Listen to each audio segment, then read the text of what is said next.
안녕하세요. 신문 읽어주는 남자 노성철입니다. 오늘은 온 국민을 분노하게 한 3기 신도시 LH2B 사건에 대해서 집중적으로 분석해 보겠습니다. 신도시는 자연 발생적으로 성장한 도시가 아니라 처음부터 계획적, 인공적으로 만드는 도시를 말합니다. 국내에서는 1989년 1기 신도시, 2003년 2기 신도시, 2018년 3기 신도시 계획이 발표된 바 있습니다. 이번에 온 국민을 분노하게 한 광명시흥 신도시는 3기 신도시였죠. 1기 신도시는 노태우 정부에서 집값 안정과 주택난 해결을 위해 서울 근교에 건설한 신도시였습니다. 우리가 잘 아는 천당 다음에 분당이라는 성남시 분당, 고양시 일산, 부천시 중동, 안양시 평촌, 군포시 삼분 등 5개 도시를 말합니다. 1989년 4월에 발표된 1기 신도시 건설 계획은 1992년 말 입주를 완료해 117만 명이 거주하는 대단히 주거타운으로 탄생을 했었습니다. 그 후 2003년 노무현 정부에서 서울 집값의 급등을 막기 위해 2기 신도시를 진행했습니다.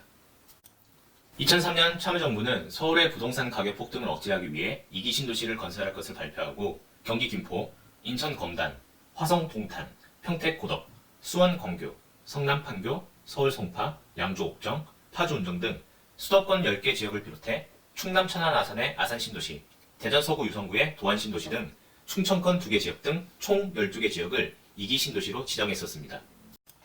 그 후 발표된 3기 신도시는 문재인 정부에서 주택시장 안정을 위해 계획한 대규모 택지지구로 남양주 왕숙 신도시, 하남 교산 신도시, 인천 계양 신도시, 고양 창녕 신도시, 부천 대장 신도시 5곳이 3기 신도시로 지정되었습니다.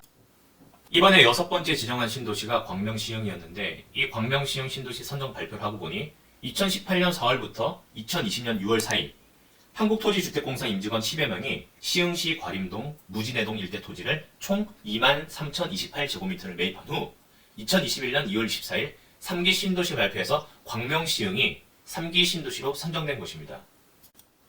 이 사건과 관련하여 정부는 3월 7일 부동산 시장 관계장관 회의를 열고 정부 합동조사단을 통해 3기 신도시 대상기업 전부, 국토부와 LH공사 직원 및 직계가족 등에 대한 전면적인 조사를 진행하고 투기가 확인될 경우 수사 의뢰, 징계조치 등 조치를 진행하겠다고 밝혔습니다. 이 회의엔 홍남기 기획재정부 장관, 변창흠 국토부 장관, 구윤철 국무조정실장, 김대지 국세청장 등이 참석했습니다. 이와 관련하여 과거 신도시 투기 사건 조사 결과를 살펴보면 1990년 노태우 정부는 검찰의 합동수사본부를 설치해 성남시 분당 등등 5개 지역 신도시 관련 투기 의혹을 수사했습니다. 금품수수 및 문서 위조 등에 가담한 1만 3천여 명을 촉발로 131명의 공직자를 포함해 987명의 부동산 투기 사범을 구속했습니다. 노무현 정부 때인 2005년 7월에도 검찰 합수본이 경기 김포 등 12개 지역 2기 신도시 관련 투기 의혹을 수사해 공무원만 27명 촉발 후 7명을 구속했습니다. 수사 결과 일부 공무원들은 직무상 알게 된 개발 예정지 정보를 이용해 땅을 집단으로 매입한 뒤 형지를 불법 변경하기도 한 것으로 드러나기도 했습니다. LH 직원 10여 명이 광명시흥 신도시 지구 지정 전 토지를 매입해 문제가 된 이번 사례와 유사합니다.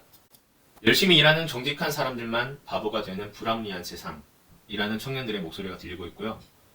LH 투기 사건이 밝혀진 이후 지금 현재 더불어민주당의 정당 지지율은 전주 대비 4% 떨어진 32%로 내려왔습니다. 강선우 대변인의 말처럼 재발 방지를 위한 제도 개선까지 더불어민주당은 정권의 명운을 걸고 국민의 눈높이에서 가장 단호하고 가장 엄중하게 조치해 나가야 할 것입니다. 더불어민주당은 180석의 의석을 차지하고 있는 집권 여당으로서 이번 신도시 투기 사건에 대해 명명백백히 밝혀내고 일벌백계해야 할 것입니다.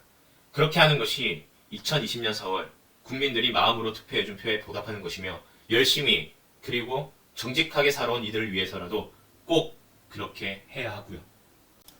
꼭 부탁드립니다.